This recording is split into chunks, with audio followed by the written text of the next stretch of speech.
C'est vrai que je suis d'accord avec mon ami Bob. Qui veut la paix prépare la guerre. Et bien sûr qu'on est plutôt pacifique. En tout cas, moi, j'essaye d'être vraiment quelqu'un de très pacifique. Mais à un moment donné, si tu subis une agression, tu vas devoir te défendre.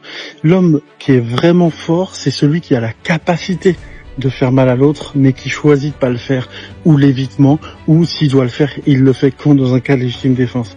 La personne faible, c'est celui qui peut être fort, et qui frappe les autres, et qui rabaisse les autres.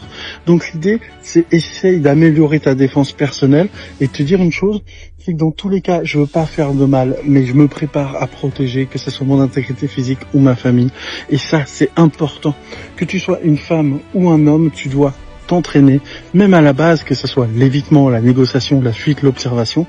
Mais en tout cas, je pense qu'il est très important de s'entraîner à la self-défense pour pouvoir se protéger et protéger les autres autour d'eux. Parce que l'idée, c'est qu'il y a tellement aujourd'hui d'agressions ou autres qu'on ne va pas y échapper. Donc ça peut être des agressions verbales, des insultes, ça peut être des coups. Mais dis-toi une chose, que si tu apprends à te défendre, ça peut être que positif. Bien sûr, il faut que ça soit fait de façon réaliste.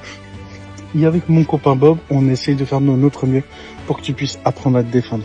Alors si t'aimes mon travail, like, en soutien, mets un commentaire, une petite flamme, ça fait plaisir. Et on se retrouve très vite. Et surtout, n'oublie pas, le plus important dans la self-défense, c'est l'observation.